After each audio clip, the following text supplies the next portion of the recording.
জনগণ হা ভোট দেয় নাই, আমি চ্যালেঞ্জ করলাম। জাতীয় পার্টির আগামী দিনের রাজনীতি আবারও আওয়ামী লীগের সাথে হওয়ার জন্য প্রস্তুত কিনা? আওয়ামী লীগ এবং জাতীয় পার্টিকে নিশ্চিহ্ন করে দেওয়া হবে, এটা হলো মানবতা বিরোধী অপরাধ। জাতীয় পার্টি কি আছে? সবচেয়ে বেশি সমালোচনা আওয়ামী লীগের কে করেছে? জাতীয় পার্টি ঘুরে দাঁড়িয়েছে, এটা কেউ বলুক আর না বলুক। আপনাদের আগের অবস্থান এখনকার অবস্থান দ্বিচারিতা মনে হয় কিনা? 5ই আগস্টের পরেও গণহত্যা হয়েছে, মানবতা বিরোধী হত্যা হয়েছে। দর্শক, আজ আমাদের সাথে আছেন জাতীয় পার্টির চেয়ারম্যান গোলাম মোহাম্মদ কাদের। সমসাময়িক রাজনীতি, জাতীয় পার্টির ভবিষ্যৎ এবং নানা প্রসঙ্গে কথা বলতে চাই তার সাথে। এশিয়া পোস্টে স্বাগত আপনাকে। 5 আগস্ট পট পরিবর্তন হলো, ত্রয়োদশ জাতীয় সংসদ নির্বাচন হলো। এখন কেমন যাচ্ছে সময়গুলো আপনার? ব্যস্ত সময় যাচ্ছে। আমরা এখন রাজনৈতিকভাবে নিজেকে গুছানোর কাজ করছি। সামনের পরিস্থিতি আমরা মনে করি অর্থনৈতিক এবং সামাজিক পরিস্থিতি অত্যন্ত অস্থির। তার মধ্যে রাজনীতিতে একটা স্থিতিশীলতা খুব দরকার ছিল, জরুরি ছিল। নির্বাচন হয়ে গেছে, সেই কারণে নির্বাচন যদিও সঠিক অর্থে নির্বাচন হয়নি, এটা একটা বাছাইকরণ বা সিলেকশন হয়েছে। আমরা বিভিন্নভাবে এটা দেখলাম। আমাদেরকে খুব অন্যায়ভাবে সম্পূর্ণভাবে ইঞ্জিনিয়ারিং করে বাদ দিয়ে দেওয়া হয়েছে। এগুলোর আমাদের সব ধরনের লজিক আমি দিতে পারবো। এটা যাই হোক, তার চেয়ে বড় কথা এখন তারপরেও আমরা সব কিছু মেনে নিয়েছিলাম। দেশে একটা স্থিতিশীল রাজনৈতিক পরিস্থিতি অত্যন্ত জরুরি। কেননা বিশ্ব পরিস্থিতি হঠাৎ করে ইরানের সঙ্গে যুক্তরাষ্ট্র এবং ইসরায়েলের যুদ্ধের কারণে হঠাৎ করে আরও বেশি একটা অনিশ্চয়তা সৃষ্টি হয়েছে।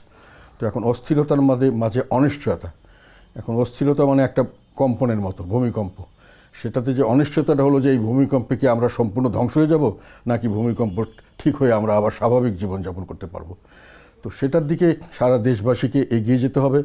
আমরাও সেখানে সরকারের সঙ্গে সেইভাবে সর্বাত্মক সহযোগিতা করার জন্য তাদেরকে বলেছি যে নির্বাচন যাই হোক, একটা নির্বাচিত সরকার, এখন আমরা সকলে মিলেমিশে দেশটাকে একটা স্থিতিশীল পরিস্থিতিতে নিয়ে যাব, যাতে করে ভবিষ্যতে বাংলাদেশের মানুষ সুখে শান্তিতে বসবাস করতে পারে। জাতীয় পার্টির বর্ধিত সভায় নেতাকর্মীদের উদ্দেশ্যে আপনি বক্তব্য যখন শুরু করেন, শুরুতে একটা কথা বলেছেন, জাতীয় পার্টি কি আছে?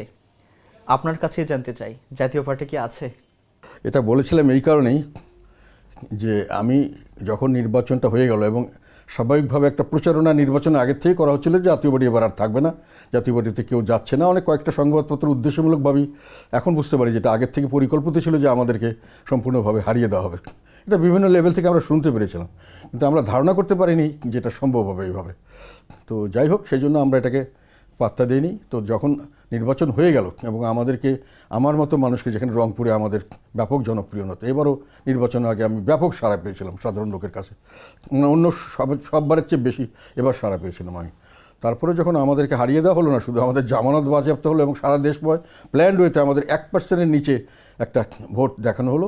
পরবর্তীকালে অবশ্য আমি শুনেছি বা আমাকে জানানো হয়েছে যারা করেছে তাদের তরফ থেকে যে স্যার এটা আপনারা হারেননি, এটা হারিয়ে দেওয়া হয়েছে। তো এই কারণে আমি বলছিলাম, কাজে একটা হতাশা সৃষ্টি হয়েছিল। যেমন আমার নিজের মধ্যে একটা হতাশা হচ্ছিল যে সত্যি কি জনগণ আমাদেরকে এবার মানে প্রত্যাখ্যান করেছে নাকি। তো সেই মুহূর্তে আমি যখন শুনলাম যে না, আমাদেরকে আসলে প্রত্যাখ্যান করেনি জনগণ, আমাদেরকে হারিয়ে দেওয়া হয়েছে, তো তারা সারা দেশের মানুষকে, যারা আমাদের বিভিন্ন জায়গায় হতাশাগ্রস্ত হিসেবে আছেন, তাদেরকে আমি তখন আহ্বান করলাম যে তোমরা সবাই আছো কি না, আসো, এবং আমরা এখানে একটা বর্ধিত সভার মাধ্যমে সকলকে আমি একত্রিত করলাম এবং সেখানে আমি সবার মতামত জানতে চাইলাম। আমার উদ্দেশ্যটা ছিল যে তোমরা আছো কি না, মানে হতাশাগ্রস্ত হলে একটা মানুষের যদি মনোবল হারিয়ে ফেলে, তাহলে একটা যুদ্ধক্ষেত্রে একটা সৈনিক মনোবল হারিয়ে ফেলা মানে সে সেখানে আর মানে তার দ্বারা আর কোনো কার্যকর কোনো কিছু পাওয়া যায় না, মানে সে মৃত সৈনিকের মতো হয়ে যায়।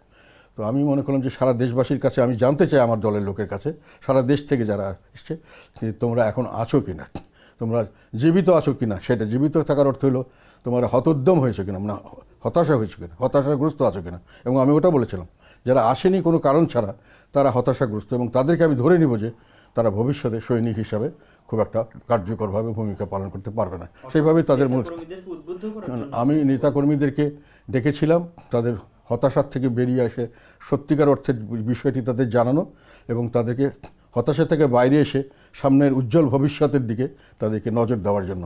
তো সেই কারণে আমি বলছিলাম যে তোমরা সারা দেশ থেকে এসছো কি না। সবাই বললো এসছি, আমরা সারা দেশ থেকে, সবখান থেকে এসছি। আর তখন আমি বললাম যে তোমরা আছো কি না, বললো যে আমরা আছি। তার মানে হতাশাগ্রস্ত হলেও তারা এমন কোনো হতাশাগ্রস্ত হয়নি যাতে করে তাদেরকে আমি মৃত মনে করতে পারি, বা রাজনৈতিকভাবে তারা এখনও জীবিত সজীব আছে। আমি তোমার কথার উত্তর হলো হ্যাঁ, আমরা সারা দেশ থেকে এটি সাড়া পেয়েছি যে জাতীয় পার্টির লোক এখনও ঠিক আছে, শক্তিশালীভাবে আছে, মনোবল ক্ষুণ্ণ আছে, এবং তারা সামনের দিকে নতুন উদ্যমে রাজনীতিকে এগিয়ে নিয়ে যাওয়ার জন্য প্রস্তুত আছে। আপনি বলছিলেন জাতীয় পার্টিকে ষড়যন্ত্র করে হারানো হয়েছে। এই ষড়যন্ত্র কারা করেছে বা কেন করেছে, আপনি কিসের ভিত্তিতে বলছেন? এটা তো একটা একেবারে ছকের নির্বাচন হয়েছে। কাকে হারানো হবে, কাকে জিতানো হবে, কাকে কতভাবে হারানো হবে, এগুলো মোটামুটি একটা প্রি প্ল্যান। এটা আমরা নির্বাচনের আগের থেকে বিভিন্নভাবে আমরা শুনতে পারছিলাম, এবং এটাও আমাদেরকে বিভিন্ন এজেন্সি, আমাদের তো বাংলাদেশে সবাই সবার আত্মীয় স্বজন সব জায়গায় থাকে, বিভিন্নভাবে আমাকে খবর দেওয়া হয়েছিল, স্যার আপনাদেরকে নির্বাচনে না হবে কিন্তু ফেল করিয়ে দেওয়া হবে, এটি সিদ্ধান্ত। এবং এই কথাটাকে আমরা চ্যালেঞ্জ হিসেবে নিয়েছি যে এটা কীভাবে সম্ভব। একটা আমরা এতগুলো ভোট নিয়ে আমরা যাচ্ছি, সেখানে একেবারে সার্বিকভাবে আমাদেরকে সব কিছুকে আউট করে দেওয়া হবে। আমরা এতদিনের একটা দল, কোনো সময় আমরা সংসদে যতবার নির্বাচন করেছি আমাদেরকে এত প্রতিকূলতার মধ্যে কোনো সময় আমাদের নির্বাচন থেকে আমাদেরকে সরিয়ে দিতে পারেনি, সংসদ থেকে সরিয়ে দিতে পারেনি, নির্বাচন থেকে নয়, সংসদ থেকে সরিয়ে দিতে পারেনি। কাজে একটা আমাদের আত্মবিশ্বাস ছিল। তার চেয়ে বড় কথা হলো, আমি যখন মাঠে গেছি, যেখানেই গেছি আমাদের এলাকাগুলোতে বা আমার নিজস্ব এলাকায়, সেখানে অন্য যে কোনো বারের চেয়ে আমি এবার অনেক বেশি সাড়া পেয়েছি। আর সবচেয়ে বড় কথা, আমার সঙ্গে সাংবাদিকরা অনেক সময় অনেক জায়গায় গিয়েছে, তারা বিভিন্ন জায়গায় রিপোর্ট করেছে আমার সঙ্গে গিয়ে, এবং তারা, আমি যখন শেষের দিকে আমি যখন জিজ্ঞাসা করলাম যে কী অবস্থা, এমনি জাস্ট বলে স্যার আপনি তো জিতবেনই, আর কত ভোটে জিতবেন সেটাই হলো কথা। তাই আমি বললাম যে অন্য কিছু হয়, আমি ঠাট্টা করে বললাম, অনেকে তো অনেক কিছু বলছে আমাদের হারিয়ে দেওয়া হবে, বলে স্যার অন্য কিছু হলে আমরা বুঝবো যে এটা ইঞ্জিনিয়ারিং হয়েছে। তো ফলে নির্বাচনে যখন আমাদেরকে ওইরকম ফলাফল দেওয়া হলো, তখন আমি প্রথম 2-1 দিন নিজেই একটু দ্বিধাগ্রস্ত হলাম যে সত্যিকার অর্থে কীভাবে কেমন করে সম্ভব। তারপর আস্তে আস্তে যখন বিভিন্ন জায়গাতে খোঁজ নেওয়া শুরু করলাম, তখন অনেক কিছু খোঁজ পেলাম কীভাবে কী হয়েছে। তারা একবার সরকারি উদ্যোগে একবার প্রিজাইডিং অফিসার, এমনকি আনসার, পুলিশ সবাই মিলে সিল দেওয়া ইত্যাদি বিভিন্ন কথা শুনলাম। আবার আমাদের সিটকে বদলিয়ে নতুন সিট করা হয়েছে, অনেক কিছু শুনলাম।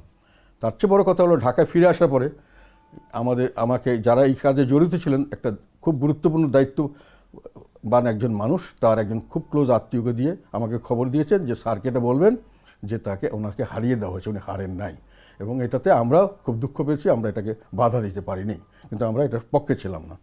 তো কাজেই একটা খবর আমি পেলাম যে আমাদেরকে হারিয়ে দেওয়া হয়েছে।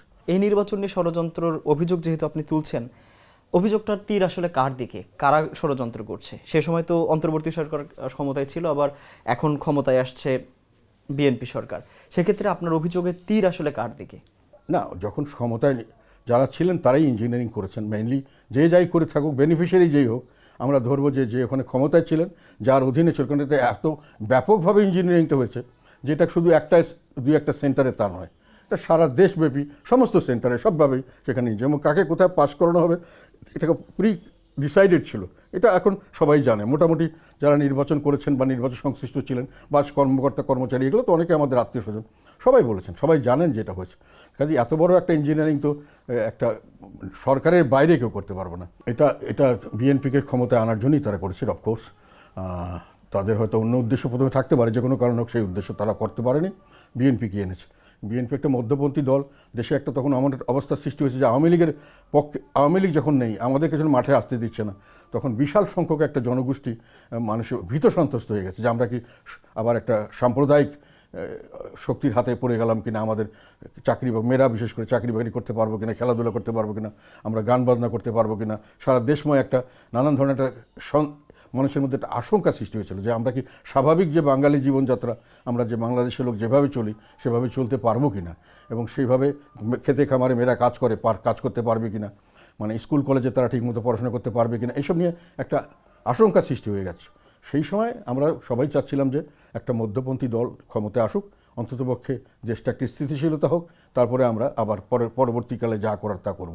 তো সেটা বললাম আমি যে নির্বাচনে আমাদেরকে যে লেভেল প্লেয়িং ফিল্ড, ওটা আমাদেরকে দেওয়া হয়নি। নির্বাচনের সময় আমাদের লোকজনকে ধরা হয়েছে, অ্যারেস্ট করেছে, ধমকি দেওয়া হয়েছে, তাদেরকে বাড়ি থেকে বেরোতে দেওয়া হয়নি, ভোটারদেরও করেনি, কর্মীদের দুজনকে, পরবর্তী একজনকে কিন্তু আবার তখন সে সরে আসছে, বগুড়ার শরীফুল ইসলাম জিন্না, উনি সরে আসছেন, নির্বাচন করতে পারছেন না, আমাকে বললেন যে আমরা করতে পারছি না, আমি অফ হয়ে যাচ্ছি। তারপরে আবার এখন নির্বাচনের পরেই বর্তমান সরকার এসে আবার তাকে ওই মামলাগুলোতে অ্যারেস্ট করেছে এবং তাই এখনও জেলে আছে। কাজে পরিস্থিতিটা ভীতিকর ছিল। আরেকটা হলো প্রচুর পয়সা, মানে বিভিন্ন জায়গা থেকে আমরা খবর পাচ্ছি যে সেখানে পয়সা বিলানো হচ্ছে, অনেকে বলছে আমাদের স্যার টাকা দিচ্ছে ভোট করার জন্য, এটা সেটা। মানে যারা ভোটার এবং বিভিন্ন লেভেলের মানুষকে হাজার হাজার কোটি টাকা খরচ করেছে, এটা বিএনপি করেছে, জামাতও করেছে। তো সেইখানে আমি মনে করি এটা একটা হলো ইনক্লুসিভ ছিল না, একটা হলো সবার জন্য লেভেল প্লেইং ফিল্ড ছিল না, আর একটা হলো পরিবেশটাকে মানি এবং মাসল পাওয়ার দ্বারা নিয়ন্ত্রণ করা হয়েছে। কাজে এটা হলো যে ইট নাইদার ফ্রি নর ফেয়ার। এইসব ইলেকশনকে কোনোদিন স্বাভাবিক ইলেকশন বলা যায় না। এইসব ইলেকশন আমাদের দেশে কোনোদিনই টিকে নেই। একতরফা নির্বাচন এগুলো আমাদের দেশে হিস্ট্রিক্যালি শুধু 2014 ছাড়া কোনো সময় ফুল টার্ম কমপ্লিট করতে পারেনি। এবং বেশিরভাগ সময় এই ধরনের নির্বাচনে যারা পাওয়ারে এসছেন তারা খুব স্বাভাবিকভাবে যাননি, এরা অস্বাভাবিকভাবে গেছেন। সবচেয়ে লেটেস্ট এক্সাম্পল হলো শেখ হাসিনা। তাহলে তো এইটা সম্পূর্ণ 100% একটা ম্যানিপুলেটেড ইলেকশন, ইঞ্জিনিয়ার্ড ইলেকশন। এবং ইঞ্জিনিয়ার এটাতে সায়েন্টিফিক্যালি প্রুভড। এটাকে আমি সরকার থেকে যখন আমার এই আর্টিকেলগুলো পেপারে আসছে, সেই পেপারওয়ালাকে ধমক দেওয়া হয়েছে, হ্যাঁ এগুলো আপনি উঠে দেন। তার মানে সরকারও এটার ব্যাপারে অডিট, যে এটা জিনিসটা থলের বেড়াল বেরিয়ে যাচ্ছে, কেননা তারাও ভয় করছে, যারা করেছেন তারাও ভয় করছেন। এটা করা হয়েছে, এটাকে 2/3 মেজরিটি বিএনপিকে দেওয়া হয়েছে, জামাতকে সেকেন্ড করা হয়েছে, আমাদেরকে ওয়াশড আউট করা হয়েছে।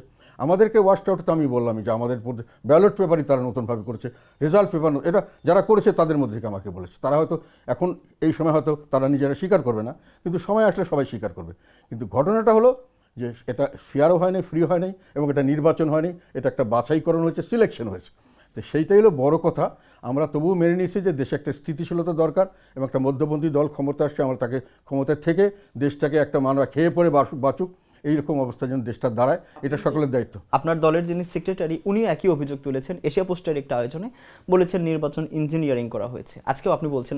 তো যদি আপনাদের অভিযোগটাও মানি, তাহলে আমরা জানি যে রংপুর জাতীয় পার্টির দুর্গ হিসেবে পরিচিত। তো এইরকম একটা জায়গায়, অর্থাৎ রংপুরের মতো জায়গায় আপনারা নিজেদের ভোট সর্বোচ্চ কাস্ট করতে পারলেন না কেন? এবং যদি ইঞ্জিনিয়ারিংয়ের কথাও বলি, সেটা সেখানে আপনারা নিয়ন্ত্রণ করতে পারলেন না কেন? না, আটকাতে পারতাম না কোথাও, যেহেতু তারা কোনোখানে কোনো মারপিটের তো যেটা করার করেছেন, বাকি সব পেপার করেছেন। আমরা একটা ওখানে হুলস্থুল করতে পারতাম, কিন্তু আমাদের পরিবেশটা এমনভাবে তৈরি করা হয়েছিল, তার আগে আমাদের লাঙ্গল নিয়ে গণ্ডগোল, তার আগে আমাদের বিভিন্ন জায়গার থেকে লোকজনকে অ্যারেস্ট করছে, বিভিন্ন জায়গায় ক্যান্ডিডেটরা কাজ করতে পারছে না। মানে আমরা একটা এমন অবস্থার মধ্যে ছিলাম, আর তার মধ্যে প্রচারণা হচ্ছে যে জাতীয় পার্টি পাশ করবে না, সব জায়গায় ফেল করবে, তাদের কোনো পজিশন নেই। কিছু নিউজ পেপার আবার এটাকে নেগেটিভলি দেখিয়ে একটা আবহাওয়া তৈরি করছে যে জাতীয় পার্টি যে ফেল করবে ওনারা জানবেন, ওটাকে তারা জাস্টিফাই করার জন্য আগের থেকে একটা প্রচারণা। ও কাদের সাহেব হতাশ, ওনার এখানে কোনো লোক যায় না, আমার এখানে লোক গিজগিজ করছে সারাদিন, সাংবাদিকরা বসে আছে। কিন্তু ওসব নিউজ করে একটা এনভায়রনমেন্ট তৈরি করা হচ্ছে। কাজে আমরা একটু কনফিউজ ছিলাম যে সত্যিকার মতো আমি নিজে কনফিউজ যে সত্যি কি আমাদেরকে মানুষ মানে প্রত্যাখ্যান করলো। সে তো বললাম, আমি যখন দুদিন পরে আমাকে স্পেসিফিক্যালি জানানো হলো যে স্যার আপনি হারেননি, আপনাদের কেউ হারেনি, আপনার হারিয়ে দেওয়া হয়েছে, তখন এই কথাটা আমরা বুঝতে পারলাম যে যেগুলো আমরা শুনে এসেছি। এবং তারপরে যখন আমি ইঞ্জিনিয়ারিংয়ের পুরো ছকটা পেলাম, বিভিন্ন জায়গায় টেলিফোন করলাম, বিভিন্ন জায়গা থেকে আমাদের লোকরা বললো, অন্যান্য লোক বললো, সাংবাদিকরা বললো, আমি জিজ্ঞাসা করলাম অনেক সাংবাদিকের কাছে, বিভিন্ন জায়গা থেকে আমি খোঁজ নেওয়ার চেষ্টা করলাম। তারা বললো স্যার আমরা এটা দেখছি। অনেকে ভয় করে। আমাদের আরেকটা জিনিস আমি এটা খেয়াল করলাম, এটা জানি না এই সরকার আসার পরে এটার কিছু উন্নতি হবে কিনা, এখনও আমি উন্নতি দেখছি না। সেটা হলো সংবাদপত্ররা এখন সংবাদপত্রের স্বাধীনতা একেবারেই নিম্নতম পর্যায়ে গেছে। আমি মনে করি যে গত সরকারের মতো সংবাদপত্র কোনো স্বাধীনতাই ছিল না, সেলফ ইম্পোজড ছিল, কী বলে এটাকে, মানে নিজেরাই নিজেদেরকে তারা করতো আর কি, কন্ট্রোল করতো আর কি, সেন্সরশিপ, সেলফ ইম্পোজ সেন্সরশিপ ছিল। এখনও এটা কিছু কিছু ক্ষেত্রে করা হচ্ছে।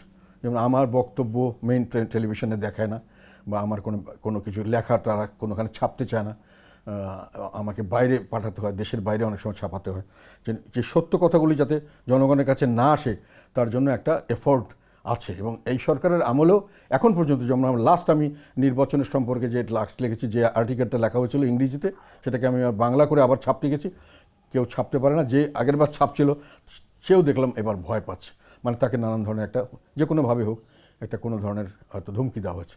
তো এই পরিবেশ এখনও আমাদের ওই continuity of the past government, যারা ভোট দেয়নি তাদেরকে আমি অনেকের সঙ্গে যোগাযোগ করার চেষ্টা করছি যে তোমরা কেন ভোট দিলে না।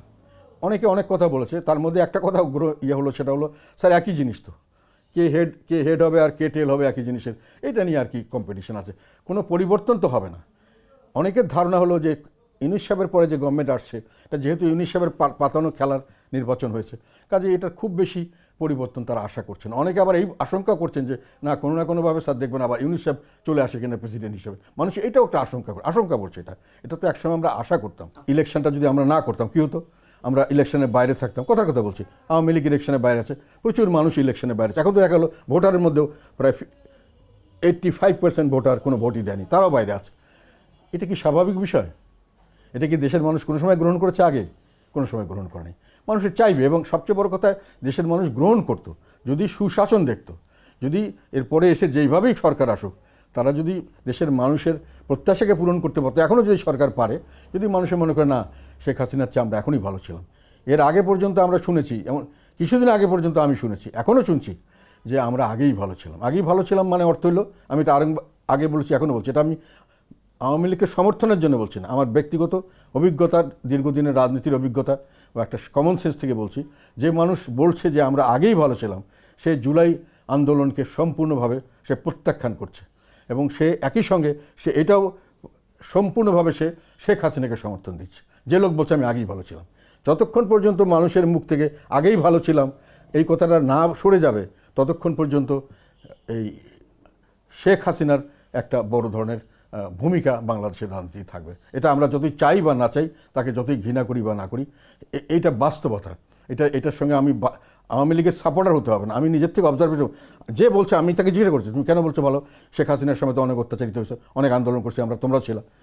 তারা বলে স্যার তখন তো বুঝতে পারি নাই, আমরা তো এখন তো দেখতেছি যে আমাদের কোনো কিছু নিরাপত্তা নাই, আমাদের কোনো জানমাল ইজ্জত কোনো কিছুর নিরাপত্তা নাই, কে কোথায় আমার ধর্মে মারবে, কোথায় কী করবে আমরা জানি না। আর সেকেন্ড হলো, তখন আমরা খেয়ে পরে বাঁচতে পারতাম, পেটে ভাত ছিল, যতই দুর্নীতি হোক আমরা খাওয়া পড়াটা চিন্তা কম করতাম, মানে কোনো না কোনোভাবে ম্যানেজ হয়ে যেত। এখন তো আমরা নিশ্চিত না এখন খাচ্ছি, আগামীকাল খেতে পারবো কিনা। প্রতিদিন আমাদের আয় ইনকাম কমছে, এবং প্রতিদিন আমাদের জিনিসপত্রের দাম বাড়ছে, আমরা সামলাতে পারছি না। কাজে এই যে আগেই ভালো ছিলাম, এই কথাটা অত্যন্ত তাৎপর্যপূর্ণ।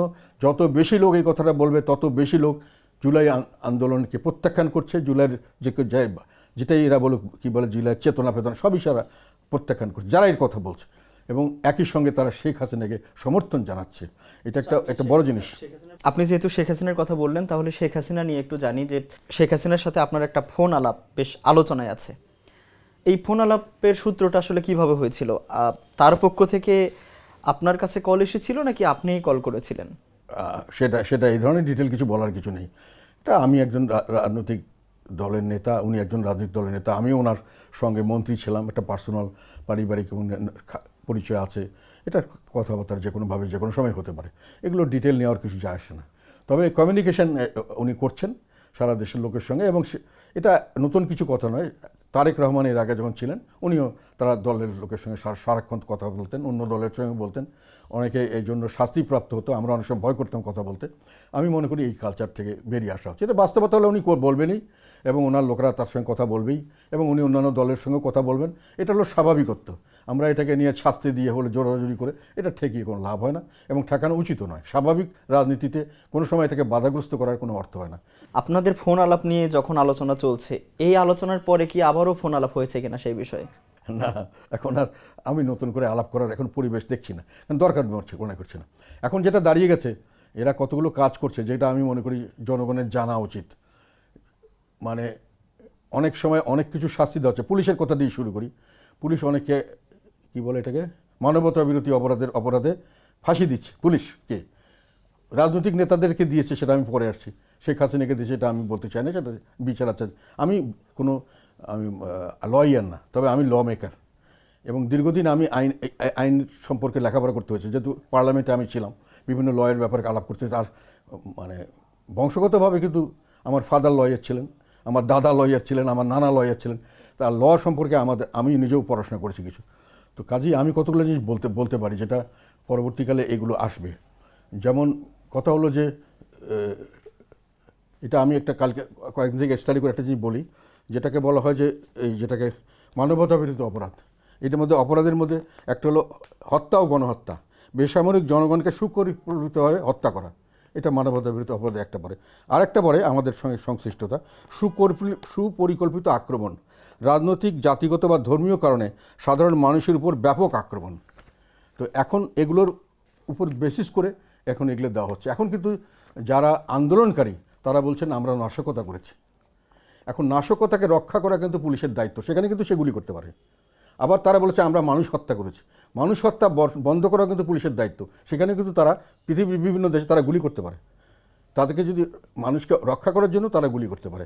কাজে যাদেরকে বলা হচ্ছে এখন, যেহেতু তারা বলছেন যে এবং তারা পুলিশ হত্যা করেছেন, যে সেখানে আত্মরক্ষার জন্য গুলি করাও কিন্তু পুলিশের একটা রাইট, সবারই রাইট, হিউম্যান রাইটস, এটা যে কোনো লোকের রাইট আছে। ফলে এখন যে তাদেরকে পুলিশকে যে দেওয়া হচ্ছে, এদেরকে হিসাব করা হয়েছে এরা কি আত্মরক্ষার জন্য করেছে নাকি এরা নাশকতা রোধ করার জন্য করেছে। আত্মরক্ষার্থে যে হয়নি সেটা তুমি নিশ্চিতভাবে বলতে পারো না। পুলিশকে হত্যা করা হয়েছে, যারা হত্যা করেছে তারা ডিক্লেয়ার দিয়েছে। পুলিশকে আগুনে জ্বালিয়ে দেওয়া হচ্ছে, একজন মহিলা প্রেগনেন্ট ছিল তাকে সেই অবস্থায় হত্যা করা হয়েছে, এগুলো তো হয়েছে। সেই জন্য আমি বলতে চাচ্ছি যে সবচেয়ে বড় কথা হলো, আমি যেটা এখন বলতে চাচ্ছি সেটা হলো, আমি বিভিন্ন জায়গায় বলার চেষ্টা করছি যে এগুলো যখন চ্যালেঞ্জ হবে, প্রপার যদি কোর্ট হয় এবং প্রপার যদি এটার হয়, এটাকে অ্যাপিল টেবিল হয়, এগুলো প্রশ্ন আসবে। আর সবচেয়ে বড় কথা যেটা এখন আমি বলতে চাই সেটা হলো 5ই আগস্টের পরেও গণহত্যা হয়েছে, মানবতা বিরোধী হত্যা হয়েছে। এই যে বেসামরিক জনগণকে সুপরিকল্পিতভাবে হত্যা করা হয়েছে 5ই আগস্টের পরে ব্যাপকভাবে। কারণ এখনও কিন্তু আমরা 5ই আগস্টের আগে কতজন এবং আন্দোলনে কতজন হত্যা করা হয়েছে সেটার কিন্তু সঠিক হিসাব আমরা পাইনি। একটা বোধহয় 20 তারিখ না কত তারিখ পর্যন্ত হিসাব দেওয়া হয়েছে, তার মধ্যে কতজন যে সত্যিকার অর্থে 5 তারিখের আগে সেটা আমার কাছে পরিষ্কার না, আমি জানি না সরকারি রেকর্ডে কী আছে, কিন্তু সেগুলো কতটুকু গ্রহণযোগ্য হিসাব আছে তাও আমি জানি না।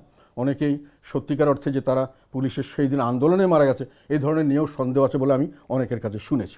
5 তারিখের পরে যেটা হয়েছে সেখানে কিন্তু ব্যাপকভাবে সুপরিকল্পিতভাবে মানুষকে হত্যা করা হয়েছে। যেমন গাজী টায়ার্সের ভিতরে আগুন দেওয়া হয়েছে এবং সেখানে পুড়ে নাকি 20-25 জন মারা গেছে, এবং সেখানে পুলিশ তাদেরকে সরকারের পক্ষ থেকে সেটাকে কোনো রকম রক্ষা করার চেষ্টা করা হয় নাই। এবং একই শ্রেণীর মানুষ যাকে দোষী হিসেবে চিহ্নিত করা হচ্ছে বিভিন্নভাবে, তাদেরকে কিন্তু ব্যাপকভাবে হত্যা করা হচ্ছে বা তাদেরকে নির্যাতন করা হচ্ছে। আমার এখানে উত্তরায় একজন পাইলট থাকতো, একটা মহিলা, আমাদের এলাকার বাড়ি, সেই জন্য উত্তরবঙ্গের বাড়ির জন্য আমার এখানে আসতো মাঝে, ওর হাজব্যান্ড সহ। ও বলেছে স্যার আমি তো পাইলট, আমার সঙ্গে অনেকে BVI-রে ফ্লাইট করে, আমি অনেক সময় ছবি তুলে, অনেকেই ছবি তোলে, আমি জানিও না। একদিন দেখি 5ই আগস্টের পরে আমার বাসায় অ্যাটাক করে আমাকে মারধর করে সব জিনিসপত্র লুটপাট, আমার হাজব্যান্ডকে কোনো রকম পালিয়েছে, বাড়ি থেকে চলে গেছে, তারপরে বাড়িঘর ভাঙচুর করে সব কিছু করে তারা আমাকে মারধর করে তারা চলে গেছে। আবার 3 দিন পরে আবার এসছে, আবার মারধর করার জন্য। পরে সে বাড়িটির তালাচাবি বন্ধ করে সে আরেক জায়গায় গিয়ে, এটা হলো সুপরিকল্পিতভাবে একটা শ্রেণী যাদেরকে তারা শত্রু মনে করছে বা যাদেরকে তাদের মনোভাব মনে করছে না, তাদেরকে তারা সুপরিকল্পিতভাবে নিশ্চিহ্ন করার জন্য কাজ করছে। আর সুপরিকল্পিতভাবে আক্রমণ, রাজনৈতিক, জাতিগত বা ধর্মীয় কারণে সাধারণ মানুষের উপরে ব্যাপক আক্রমণ, এটা কিন্তু 5ই আগস্টের পরে ব্যাপকভাবে হয়েছে, আমাদের উপরে হয়েছে। এবং কালকেও শুনলাম এক রাজনৈতিক দলের নেতারা নাকি তাদের বক্তৃতায় বলেছে যে কি আওয়ামী লীগ এবং জাতীয় পার্টিকে নিশ্চিহ্ন করে দেওয়া হবে। এটা হলো মানবতা বিরোধী অপরাধ। এই কথাটা বলা এবং এই কথাটা কার্যকর করা, এটা মানবতা বিরোধী অপরাধ। এবং এইটার সুপরিকল্পিতভাবে আক্রমণ করা হচ্ছে হিন্দুদের উপর, আক্রমণ, ধর্মীয় কারণে সাধারণ মানুষের উপর আক্রমণ, হিন্দুদেরকে ধরে মেরে তাদেরকে কি তারা ধর্মের অবমাননা করছে বলে তাদেরকে মেরে ফেলা হচ্ছে, তাদেরকে বাস্তুচ্যুত করা হচ্ছে, তার জমি জমা দখল করে নেওয়া হচ্ছে, অন্যান্য মানুষকে ধর্মীয় কারণে, জাতিগত কারণে বিভিন্নভাবে মানুষকে অত্যাচার করে। তো এটার কথা হলো বর্তমান কথা না, এগুলো জিনিস এখনও চলছে। গণহত্যা এখনও আমি মনে করি যে ওই যেটাকে বলা হয় যে হত্যা ও গণহত্যা, যেটা আন্তর্জাতিক অপরাধ ট্রাইব্যুনালের বিচার কার্য, যেটা এখন পর্যন্ত ঘোষণা দিয়ে একটা শ্রেণীকে নির্মূল করার কথা বলা হচ্ছে, আমরা নির্মূল করে দেব। এদিকে নির্মূল মানে শুধু আমার রাজনীতি নির্মূল না, আমাদেরকে মানুষসহ নির্মূল করে দেওয়া করবে না করবে পরে কথা, করার চেষ্টা করা হচ্ছে সেটাও ঠিক এবং করা হয়েছে এটাও ঠিক। কাজে এগুলো এই সরকারের আমলে এগুলো বন্ধ হবে, এটা আমরা আশা করতে পারি। আপনি যেহেতু আওয়ামী লীগের রাজনীতির কথা বলছেন, তো সেক্ষেত্রে একটু আপনার কাছে জানতে চাই যে আওয়ামী লীগ যদি ফেরে আবারও পুরোপুরিভাবে, তাহলে কি জাতীয় পার্টির আগামী দিনের রাজনীতি আবারও আওয়ামী লীগের সাথে হওয়ার জন্য প্রস্তুত কিনা? না, রাজনীতি কী হবে না হবে সেটা তো পরিস্থিতি পরিবেশ বুঝে দেবে। এটা তো একটা রাজনীতি, তো একটা দাবার খেলার মতো অথবা যুদ্ধের ময়দানের মতো।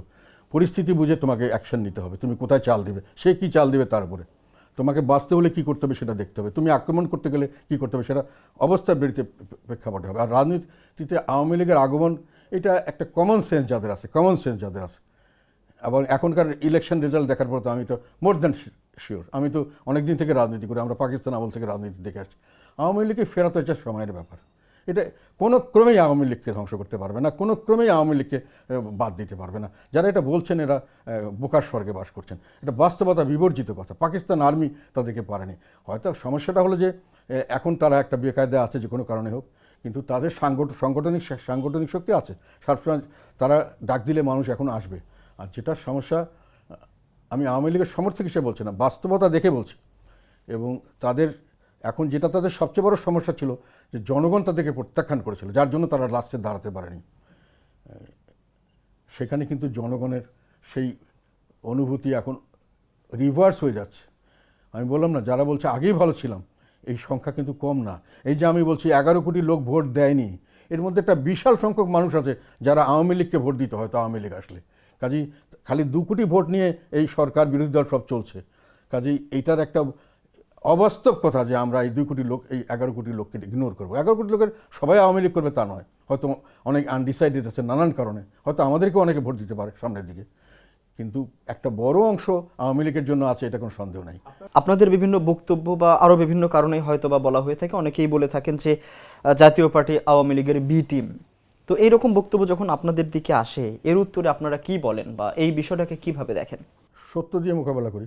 এই যে আমার একটা বই, জুলাই আন্দোলন, নির্বাচন, উগ্রবাদ এবং নির্বাচন, এখানে এই আন্দোলনের সময় জাতীয় পার্টির কী ভূমিকা ছিল, সবচেয়ে বেশি সমালোচনা আওয়ামী লীগের কে করেছে এবং সব সময় আওয়ামী লীগের যেটা দোষ ত্রুটি প্রকাশ্যভাবে কে বলেছে, এগুলো সব কিছু ডকুমেন্ট আমি দিয়েছি এখানে স্পষ্ট করে।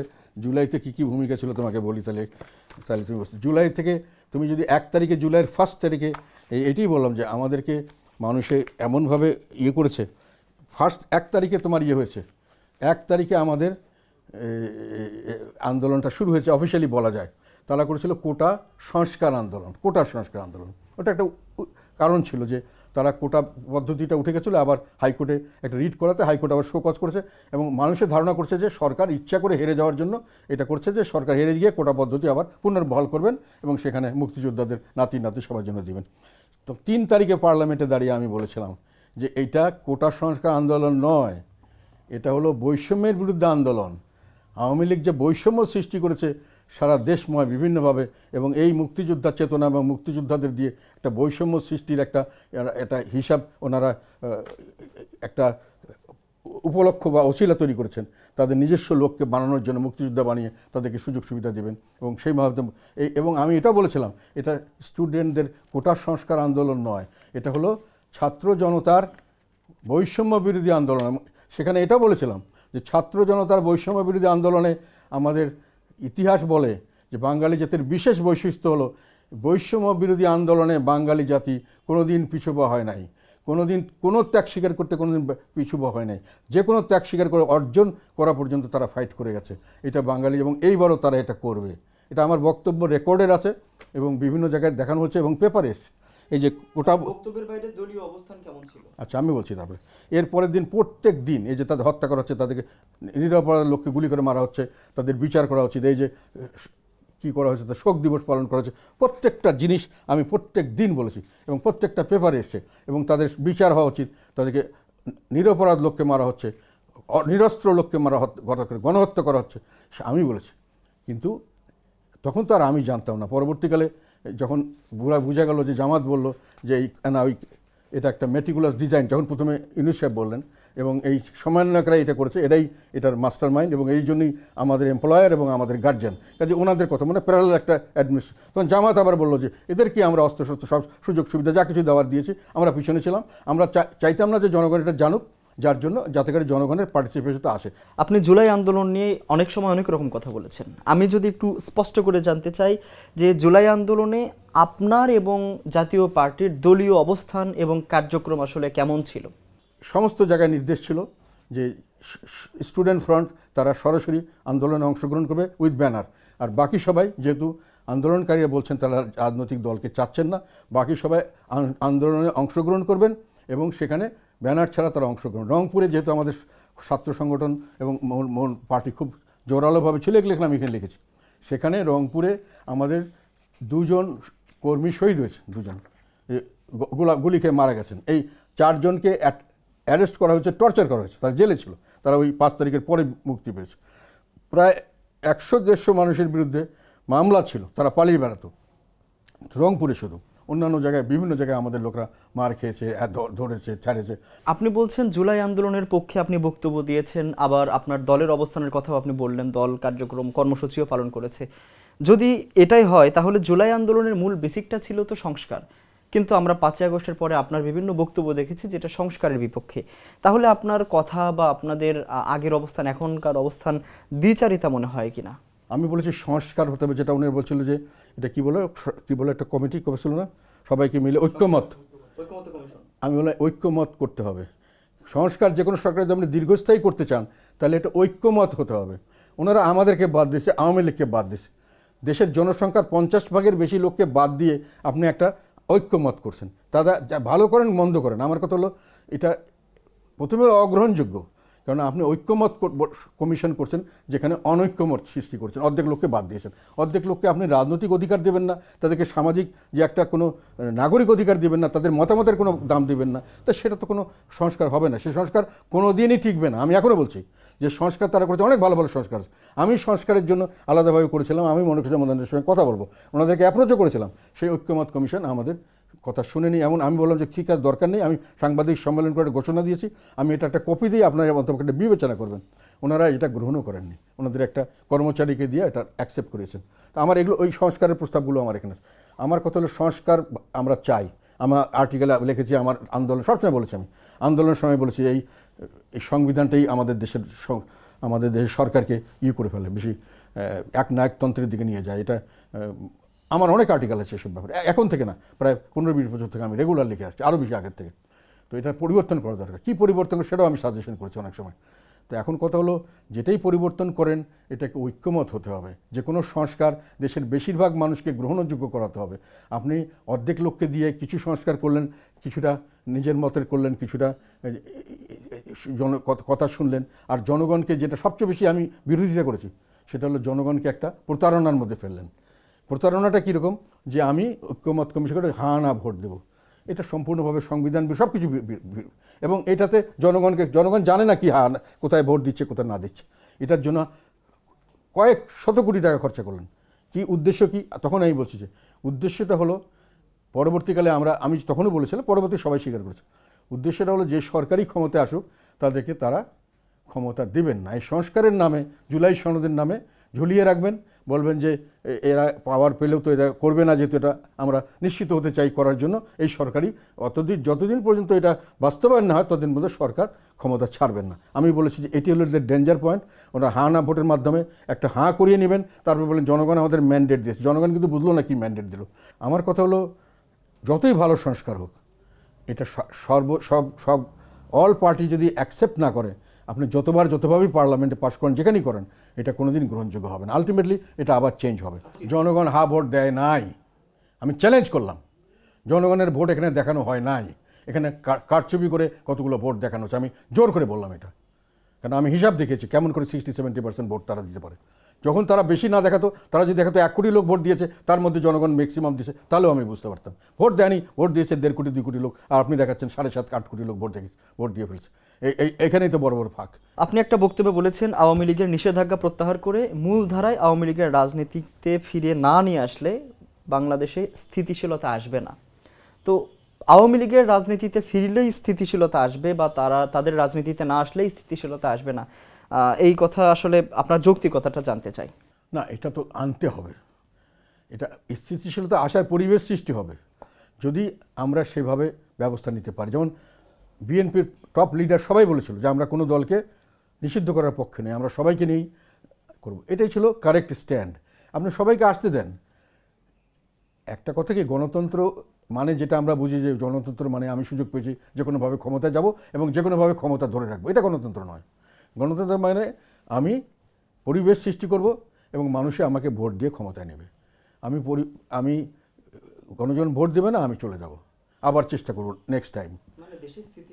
স্থিতিশীলতার জন্য বিকজ তাদের বড় একটা জনসমর্থন পুষ্ট দল, বড় ধরনের সংগঠন আছে, বড় ধরনের একটা ইতিহাস আছে তারা যে ভুইফোর একটা দল না যে আজকে আসলাম কালকে কেউ চিনে না জানে না।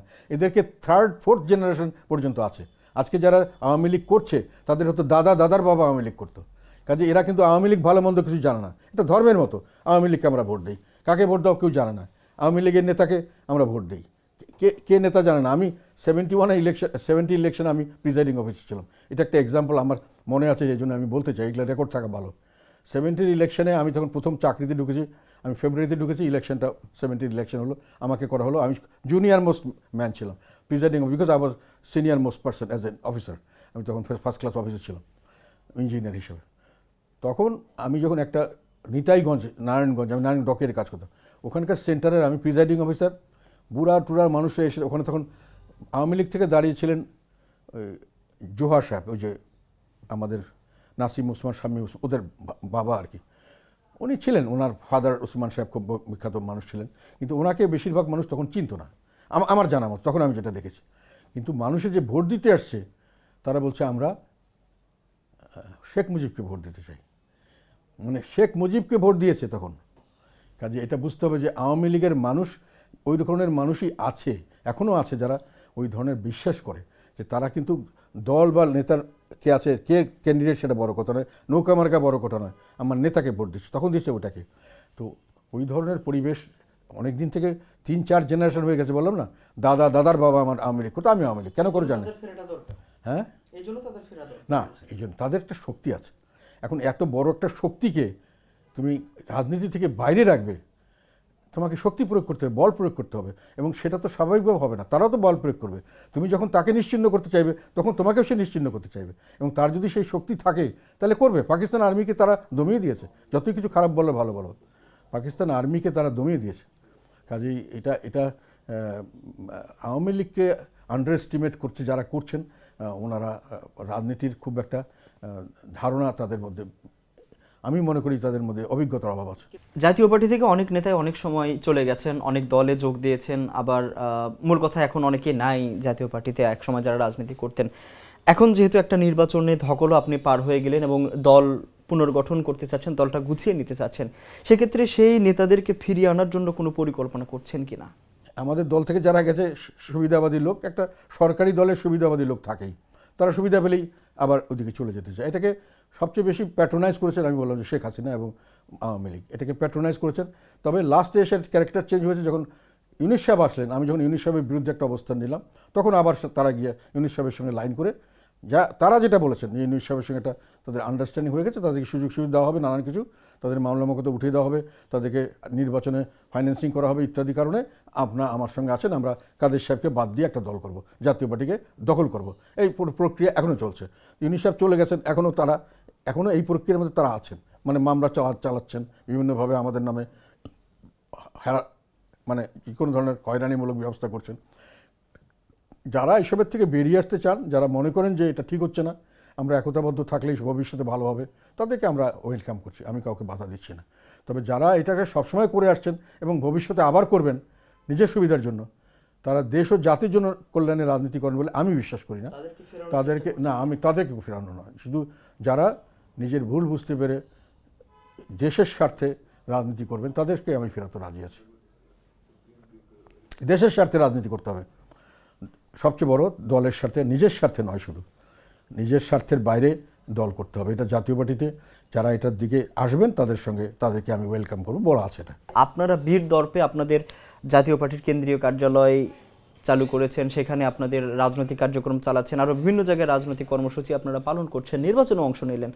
তো একই সাথে আপনারা রাজনীতি করেছেন যেখানে আওয়ামী লীগ নাই, অনেকে বলছেন ধূলিসাৎ হয়ে গেছে, কিন্তু জাতীয় পার্টি টিকে আছে। তার মানে জাতীয় পার্টির শক্তির উৎসটা আসলে এখন কোন জায়গায়? শক্তিশালী বলবো না, কারণ আমরা সঠিক পথে ছিলাম, জনগণের সঙ্গে ছিলাম, জনগণ আমাদের পিছনে ছিল, সামনে ছিল, জনগণ আমাদের পাশে ছিল। কাজেই আমরা এটাকে মনে করি যে জনগণই আমাদের রক্ষা করবেন। এই সাহসটাই পাচ্ছেন কিভাবে? কারণ আমরা ভালো কাজ করেছি, জনগণ এটা জানে। যারা বলছেন তারা হয়তো জেনেই না বোঝানো পারে। যেটা আমি বললাম, আমাদের বইতে আমি লিখেছি আমরা কী কাজ করেছি আন্দোলনের সময়, আমরা কি কাজ করেছি আন্দোলনের আগে, শেখ হাসিনার বিরুদ্ধে কি বক্তব্য দিয়েছি, কোথায় কি করেছি।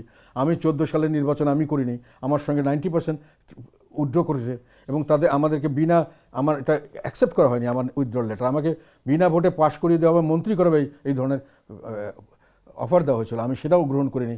পরে আমাকে টেকনোক্র্যাট মিনিস্টার করতে চেয়েছিলেন, তখনও আমি গ্রহণ করিনি। আমাদের সঙ্গে জাতীয় পার্টি সবসময় জনগণের সঙ্গে ছিল এবং জনগণ আমাদেরকে আমাদের উপর সেই আস্থাটা আছে, এই জন্যই আমরা এখনো টিকে আছি। 5 আগস্টের পরে আমরা আরেকটা বিষয় দেখেছি যে রাষ্ট্রপতি নিয়ে বিতর্ক, একটা পক্ষ রাষ্ট্রপতিকে সাথে সাথে অপসারণ করতে চেয়েছে, অপসারণ, এবং হয়তো ওই দিন পারেনি, পরে তারা চেষ্টা করেছে, আন্দোলন করেছে। আবার বর্তমান যদি বলি, বর্তমানেও সংসদে রাষ্ট্রপতির বক্তব্যকে ঘিরে নানা রকম জটিলতা সৃষ্টি হয়। আপনার অবস্থান কি? এগুলো যারা করছেন তারা আসলে মানে পার্লামেন্ট সম্পর্কে অতটুকু অভিজ্ঞতা নেই আমার ধারণা। রাষ্ট্রপতির কিছু বলার নাই, কিছু করার নেই। রাষ্ট্রপতি একটা মাউথ, মানে কি বলবো, সাউন্ড বক্সের মতো। সরকারের যে রিপোর্ট সেটাই রাষ্ট্রপতিকে পাঠ করতে হয়, সরকারের যে বক্তব্য সেটাই তাকে দিতে হয়। এবং আমরা এটা নিয়ে অনেকবার ফাইট করেছি যে রাষ্ট্রপতির কিছুটা সময় তবে রাষ্ট্রপতির নিজস্ব বক্তব্য দেওয়ার, নিজস্ব মতামত দেওয়ার সুযোগ থাকা উচিত। এটা এখনও গ্রহণ করা হয়নি। বাংলাদেশের পার্লামেন্টে রাষ্ট্রপতির ভাষণ মানে হলো সরকারের annual report and future projection, কী করবেন, সরকারি ভাষণ। এটা মন্ত্রিসভায় পাশ হয়। কাজে এটার উপরে তাকে দোষারোপ করা বা তাকে কোনো ভালো বলা বা মন্দ বলার কিছু নেই। যা বলা হয় সেটা সরকারের পক্ষে থেকেই বলা হয়। আপনার দীর্ঘ রাজনৈতিক জীবন নিয়ে একটু জানতে চাই। যদি আপনার কথা বলি যে এতদিনের রাজনীতিতে আপনার সবচেয়ে বড় প্রাপ্তি কী ছিল? জনগণের ভালোবাসা। আমি এখন বাংলাদেশের যে কোনো জায়গায় যাই, এই মুহূর্তে আমি যে কোনো জায়গায় যাই আমাকে মানুষে পছন্দ করে। সাধারণ মানুষ আমি কি দাঁড়ালেই চারপাশ থেকে লোক ভিড় করে ছবি তুলতে আসে, কেউ হ্যান্ডশেক করে, কেউ ভালো কথা বলে, স্যার আপনি এটা বলেছেন, খুব ভালো করছেন, আমরা এটা বলতে চাই। অনেকে অনেক কথা বলে। মানুষে আমার কাছে তাদের দুঃখের কথা বলতে চায়। এখনও আমাকে সেদিকে একটা খুব সাধারণ মানুষ বলল, স্যার এখনও আমরা গ্রামে গেলে আমাদের নামে কেস দিচ্ছে, মিথ্যা কেস দিচ্ছে, জামিন দিচ্ছে না, পুলিশ সবাই মিলে ব্যবসা করছে। এখনও আমরা তো আপনার পিছিয়ে আছি স্যার, আপনি যদি কিছু করতে পারেন তাহলেও তো উদ্ধার হবো। এই যে মানুষের কাছে একটা মানুষের আশা, আমার প্রতি ভালোবাসা, আমাকে আপনি ভালো করেন স্যার, আমি দোয়া করি আমরা, এটি আমার সবচেয়ে বড় প্রাপ্তি। এবার আক্ষেপটা জানতে চাই, আক্ষেপ ছিল কিনা কখনো? না, সেমন কোনো আক্ষেপ নেই। যেটা আমি মনে করি যা কিছু ঘটেছে, আল্লাহ যা কিছু করে ভালোর জন্যই করে। আমার জীবনে যতগুলো ঘটনা ঘটেছে যেটাকে আমি অনেক সাফার করেছি, কিন্তু পরবর্তীকালে এটি আমার জন্য অ্যাসেট হয়ে গেছে। আমার জীবনে অনেক কিছু করেছে, তাই সেই জন্য আমি মনে করি যে আমি সবসময় আমি বলি এটাও যে আল্লাহর কাছে এটাই প্রার্থনা করি, তুমি যা ভালো মনে করো সেটাই করবে। হার জিত ভালো মন্দ, আমি বড় কিছু হলাম ছোটো বড় কথা নয়, যেটা ভালো মনে করবে আল্লাহর তরফ থেকে যেটা ভালো মনে হবে সেটাই জন্য আমার জন্য করা হয়। এবং আমাকে আল্লাহ সবসময় এই প্রোটেকশনটা দিয়েছে, আমি কোনো সময় এটার জন্য রিগ্রেট করি না। জাতীয় পার্টি কি গুছিয়ে নেওয়া বা ঘুরে দাঁড়ানোর জন্য বিশেষ কোনো পরিকল্পনা আছে, বিশেষ কোনো চমক দেখাতে চাই? না, চমকের কিছু নেই। জাতীয় পার্টি ঘুরে দাঁড়িয়েছে, এটা কেউ বলুক আর না বলুক। কারণ এখন একটা বড় ধরনের আমাদের সঙ্গে যখন অ্যালাইন করে ফেলছে আওয়ামী লীগকে, উইচ ইজ বিগ ফোর্স, এবং যখন দেশে একটা কিছুটা হলো অরাজকতা পরিস্থিতি, সামনের দিকে মানুষের জানমাল ইজ্জতের নিরাপত্তা নয়, খাওয়া পড়ার নিরাপত্তা নয়, সামনের দিকে আরও খারাপের দিকে যেতে পারে। এই পরিস্থিতিতে জাতীয় পার্টির প্রতি মানুষের আগ্রহ বাড়ছে, জাতীয় পার্টি ঘুরে দাঁড়িয়েছে। এখন আমাদের যেটা আগে বলছিলাম এখনও বলছি, আমরা কি করব এটা ডিপেন্ড করে, এটা অনেকটা দাবা খেলার বা একটা যুদ্ধক্ষেত্রের মাঠের মতো। পরিবেশ কি হয়, কে কী চাল দেয়, কে কোথায় গিয়ে দাঁড়ায়, কে কীভাবে সামনে যায় বা পিছনে যায়, সেইভাবে আমাদেরকে সামনে দিতে তবে আমরা সাংগঠনিকভাবে আমাদের যতটুকু সম্ভব সংঘবদ্ধ হওয়া, একতাবদ্ধ হওয়া, সাংগঠনিকভাবে শক্তিশালী হওয়ার জন্য কাজ চালিয়ে যাচ্ছে। তরুণ প্রজন্ম এখন রাজনীতি নিয়ে নতুন করে ভাবছে, তারা বিভিন্ন দলে নতুন করে যোগদান করছে। সেক্ষেত্রে আপনাদের অবস্থান যদি বলি যে তরুণ প্রজন্মকে দলে ইনভলভ করার জন্য আপনাদের কোনো পরিকল্পনা আছে কিনা, বা তাদের জন্য আপনাদের কোনো মেসেজ আছে কিনা? তরুণদের জন্য নয়, সমস্ত দেশের জনগণের জন্য। তরুণদের জন্য যেটা আমরা মনে করি আমাদের দেশের সবচেয়ে বড় সমস্যা এখন তরুণদের মাঝে সেটা হলো তাদের কর্মসংস্থানের অভাব হচ্ছে। সাধারণভাবে তাদের ভবিষ্যৎ তারা কিছু অন্ধকার দেখছে। সেখানে জাতীয় পার্টি আমরা চেষ্টা করব যে কর্মসংস্থানের সুযোগ সৃষ্টি করা, যে কোনোভাবে হোক, কর্মমুখী বিদ্যা যেমন দেওয়া, তা বিভিন্ন জায়গায় ইন্টারন্যাশনালি আমাদের দেশের ছেলেবেলারা কিন্তু খুব অত্যন্ত মেধাবী এবং অনেক কাজ তারা নিজে করতে পারে। আমরা 90-এর পর থেকে যেটা ছাত্র রাজনীতি নামে যেটা দেখেছি, এটা ঠিক ছাত্র রাজনীতি নয়, এটা দলীয় লাঠিয়াল বাহিনী তৈরি করা, এবং এরা এমনভাবে তৈরি করা হয় এটা ব্যবসা বাণিজ্য, টাকা পয়সা ইনকামের জন্য। এবং বিভিন্ন জায়গায় ইউনিভার্সিটি বেসড কলেজ ছাত্র, এগুলোতে যারা সরকারি দলে থাকে তারা নিজস্ব একটা সংগঠন গড়ে তোলে, এটা লাঠিয়াল বাহিনী হিসেবে তারা সরকারকে সমর্থন দেবে, আর তারা আবার আশেপাশে চাঁদাবাজি করে, তাদের ব্যবসা বাণিজ্য করে, ওই ইউনিভার্সিটি টেন্ডারবাজি করে, একে তারা বড় ধরনের একটা আশেপাশের মার্কেটগুলোকে কন্ট্রোল করে একটা বড় ধরনের লাভ, এবং সেখানে তারা কোনো তাদের বিরোধী বা কোনো রকম শক্তি যারা তাদেরকে চ্যালেঞ্জ করতে পারে তাদেরকে তারা সেখানে ঢুকতে দেয় না। তো আমরা সেই ধরনের রাজনীতি করতে চাচ্ছি না। আমরা তরুণের মধ্যে আমাদের পেনিট্রেশন করার জন্য আমি যেটা আবার রিসাফল করছি, ছাত্র সমাজ, তরুণ সমাজ, এগুলোকে আমি আজকে একটা মিটিং করে আমরা চেষ্টা করব যে এলাকা ভিত্তিক তরুণদের নিয়ে তাদেরকে ভবিষ্যতে ভালো কিছু করতে পারবো, কী করতে পারবো, ছাত্রদেরকে এইভাবে করে আমরা চেষ্টা করব। একেবারে ইউনিভার্সিটিতে গিয়ে যদি ঢুকতে যাই তাহলে আমাদের ছাত্রদেরকে বা কাউকে অ্যালাউ করা হবে না।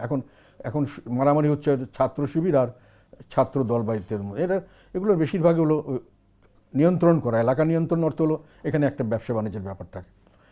আমরা ওই ধরনের ব্যবসা বাণিজ্যের ব্যাপারের মধ্যে বা ওই ধরনের নিয়ন্ত্রণ করার মতো সক্ষমতা এখনও আমাদের তৈরি হয়নি। আমরা ওটা কোনোদিন সক্ষমতা তৈরি হলেও আমি এটা কোনোদিন করবো না, আমার দল এটা কোনোদিন করবে না ইনশাল্লাহ। আগামী 5 বছর পর জাতীয় পার্টিকে আপনি কোন অবস্থানে দেখতে চান? আমরা সবসময় সব দলই রাজনীতি করে ক্ষমতায় যাওয়ার জন্য, আমরা ক্ষমতায় যাওয়ার জন্য চেষ্টা করব। আমাদের জনসম্পৃক্ত বাড়ানোর জন্য আমরা মিটিং করবার, এখন তো মাত্র চলে গেল ইলেকশন, এখন আমরা আজকে থেকে শুরু করছি সাংগঠনিক। তারপরে আমরা এলাকায় যাব, ডিভিশনে যাব, জেলায় যাব, তারপরে ওগুলো হওয়ার পরে আমরা মহাসমাবেশ করব। এগুলোতে জনসম্পৃক্ততা আমাদের এখনও আছে। তোমরা যেটা মনে করো একেবারে আমাদেরকে যে কোনো জায়গায় গিয়ে দেখো জাতীয় পার্টির লোক পাবে। একেবারে শেষ পর্যায়ে চলে এসেছি, সাধারণ মানুষের কাছে আপনার কিছু বলার আছে কিনা? জনগণের উদ্দেশ্যে শুধু একটাই কথা বলা, যে আপনাদের অধিকার আদায়ের জন্য কখনোই পিছুপা হবেন না। আপনাকে বাঁচতে হলে, মান সম্মান নিয়ে থাকতে হলে আপনার অধিকার সম্পর্কে সচেতন হতে হবে এবং অধিকার যাতে আপনি ফিরে পান তার জন্য সর্বাত্মকভাবে চেষ্টা করতে হবে। সামনে যদি অধিকারের আদায়ের সংগ্রাম করতে হয়, এই সংগ্রামের জন্য আপনারা প্রস্তুত থাকবেন। এবং অধিকার ছাড়া একটা দেশে আপনি বসবাস করবেন গরু ছাগলের মতো অথবা একটা দাসের মতো, এটা কোনো জীবন নয়। এই জীবন কখনোই গ্রহণ করবেন না। আমার কথা নয়, আমাকে সমর্থন করার দরকার নেই। নিজের অধিকার সম্পর্কে সচেতন হন, আপনার কি পাওনা আদায় করে নেন। দেশ আপনার, দেশের সমস্ত সম্পদ আপনার, এটাকে কেউ বিলি বন্টন করতে পারে না আপনার অনুমোদন ছাড়া। এগুলো নিশ্চিত করেন এবং এই অধিকার রক্ষার জন্য দরকার হলে সংগ্রামের প্রস্তুত থাকেন।